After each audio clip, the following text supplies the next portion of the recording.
광주와 전남 확진자 수가 안정세에 접어든 가운데 주간 코로나 위험도가 전국 수도권, 비수도권 모두 중간 단계로 나타났습니다.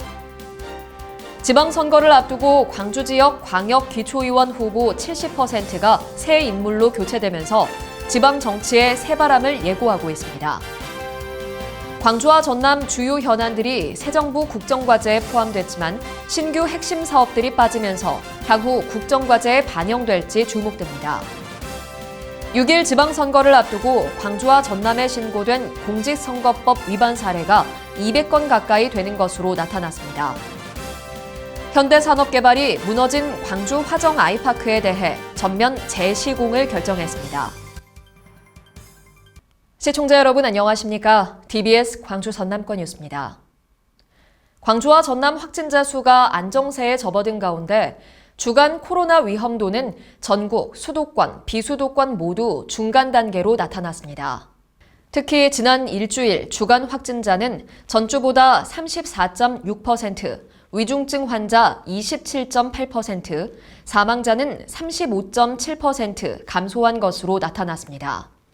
방역당국은 일상 회복이 시행된 점을 고려해 확진자 발생과 변이 바이러스 검출 등 변동 상황에 대한 모니터링을 강화해야 한다고 강조했습니다. 지방선거를 앞두고 광주 지역 광역 기초의원 후보 70%가 새 인물로 교체되면서 지방 정치의 새로운 바람을 예고하고 있습니다. 먼저 광역의원 후보는 22명 중 16명이 바뀌면서 73%가 교체됐고 기초의원 역시 69명 중 48명이 바뀌면서 교체율이 70%에 달합니다.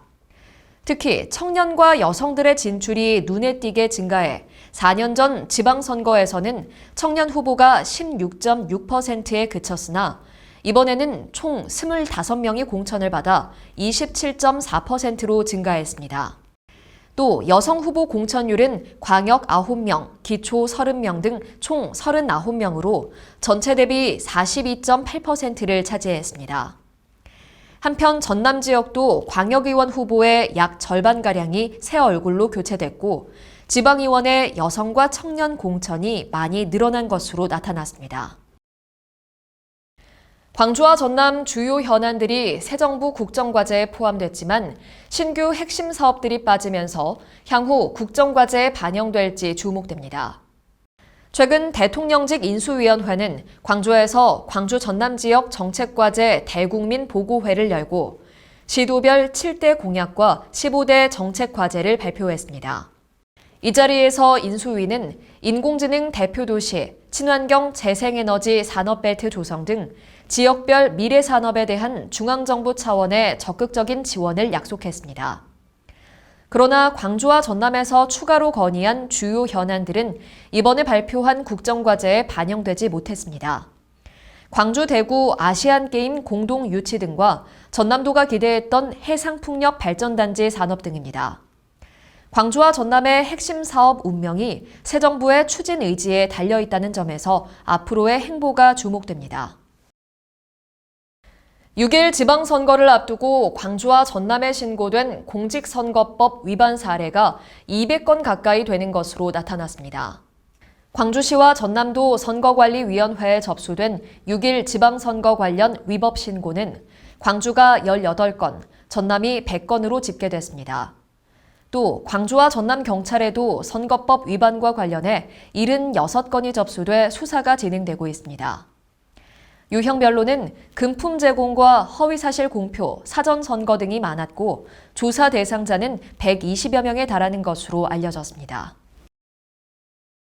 현대산업개발이 무너진 광주 화정 아이파크에 대해 전면 재시공을 결정했습니다. 이에 따라 올해 11월 30일 입주 예정이었던 화정 아이파크는 철거 후 준공까지 약 70개월이 소요될 것으로 예상됩니다. 회사 측은 철거와 재시공에 따른 건축비와 입주 지연에 따른 주민 보상비까지 추가로 투입될 비용이 3,700억 원가량으로 추산했습니다. 한국철도 광주 전남본부는 석가탄신일과 어버이날인 지난 8일 운송 영업수익이 8억 5천만 원을 기록해 올해 최고 실적을 달성했다고 밝혔습니다. 이는 코로나19 확산 이전인 지난 2019년 5월 6일 달성한 9억 원에 거의 근접한 수준입니다. 고레일 측은 사회적 거리두기 전면 해제 이후 KTX를 이용한 수도권 여행객들의 전남 방문이 늘어났기 때문으로 분석했습니다. 전남 진도항에서 제주항을 최단 시간으로 잇는 새로운 뱃길이 열렸습니다.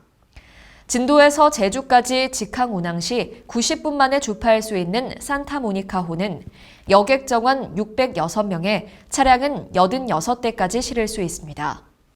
매일 오전과 오후 한 차례씩 모두 2차례 운항되며 오전은 진도에서 제주, 오후에는 제주도에서 추자도를 경유해 진도로 가게 됩니다. 2022 완도 장보고 수산물 축제가 성황리에 막을 내렸습니다. 올해 축제는 안심하고 떠나는 치유 여행을 주제로 5일부터 8일까지 4일간 해변공원과 장보고 동상, 신지 명사심리 해수욕장 일원에서 개최됐습니다. 특히 이번 축제는 전통 대나무 낚시 등 체험 프로그램 비중이 대폭 늘어나 관람객들에게 큰 호응을 얻었습니다. 시청해주신 여러분 고맙습니다.